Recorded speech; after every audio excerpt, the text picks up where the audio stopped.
আইপিএলের ৫ জন তরুণ তুর্কি যারা রাতারাতি হয়ে উঠেছেন তারকা।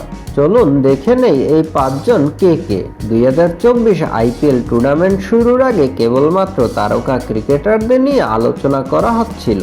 এই টুর্নামেন্ট শেষ হতে না হতেই আবার টি-20 বিশ্বকাপ শুরু হতে চলেছে। সে কারণেই তারকা ক্রিকেটারদের উপর আলাদা নজর ছিল সবার। কিন্তু বেশ কয়েকজন তারকা ব্যাটার ইতিমধ্যেই প্রচারের আলো কেড়ে নিয়েছে। অভিজ্ঞতার ঝুলি যথেষ্ট কম হলেও ক্রিকেটীয় দক্ষতা কারোর চেয়ে কম যান না। আজ আপনাদের সঙ্গে ৫ জন তরুণ ভারতীয় ক্রিকেটারদের নিয়ে আলোচনা করব, যারা ইতিমধ্যেই ২০২৪ আইপিএল টুর্নামেন্টে দৃষ্টি আকর্ষণ করেছেন সবার।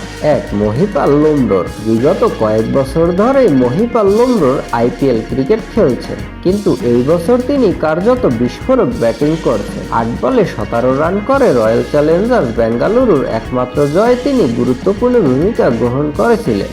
আরসিবি ফিনিশার হিসাবে তিনি নিজের দায়িত্ব যথেষ্ট গুরুত্ব সহকারে পালন করছেন। লখনৌয়ের বিরুদ্ধেও তিনি শেষের দিকে ব্যাট করতে নেমে ১৩ বলে ৩৩ রান করেছিলেন। ২. নমন ধীর। এবারের আইপিএল টুর্নামেন্ট শুরুর আগে কেউই সম্ভবত পাঞ্জাবের এই ক্রিকেটারকে হয়তো চিনতেনই না। মুম্বাই ইন্ডিয়ান্সের গত ৩টি ম্যাচেই নমনকে ৩ নম্বরে ব্যাট করার সুযোগ দেওয়া হয়েছিল।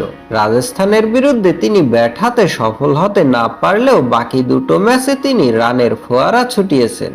এই টুর্নামেন্টে তিনি ২০০-এর বেশি স্ট্রাইক রেটে রান করেছেন। ৩. অঙ্কৃশ রঘুবংশী। কলকাতা নাইট রাইডার্সের হয়ে অঙ্কৃশ রঘুবংশী এখনো পর্যন্ত একটাই ম্যাচ খেলার সুযোগ পেয়েছেন, আর সেই ম্যাচেই তিনি একটি দুর্দান্ত হাফ সেঞ্চুরি করেছেন। মাঠের প্রতিটা কোনায় এই ব্যাটার শট খেলতে পারেন, পাশাপাশি তার রিভার্স সুইপও ইতিমধ্যে আলোচনার কেন্দ্রবিন্দুতে উঠে এসেছে। ২৫ বলে হাফ সেঞ্চুরি করার পর অঙ্কৃশ রঘুবংশী এক ম্যাচ পরেই তারকা হয়ে গিয়েছে।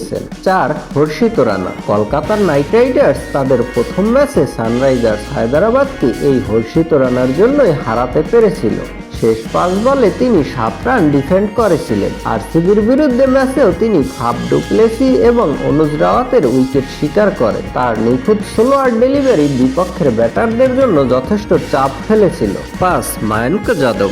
এবারের আইপিএল টুর্নামেন্টে যদি কোনো নতুন ক্রিকেটারকে নিয়ে সব থেকে বেশি আলোচনা করা হয়, তাহলে সেই নামটা অবশ্যই মায়াঙ্ক যাদব। মায়াঙ্ক যাদব এখন পর্যন্ত ৩টি ম্যাচই খেলেছেন, আর এর মধ্যে ৩টি ডেলিভারি তিনি ঘন্টায় ১৫৫ কিলোমিটারের বেশি গতিবেগে করেছেন। পাশাপাশি তিনি ঘন্টায় ১৫৫ কিলোমিটার গতিবেগে টানা বল করতে পারেন।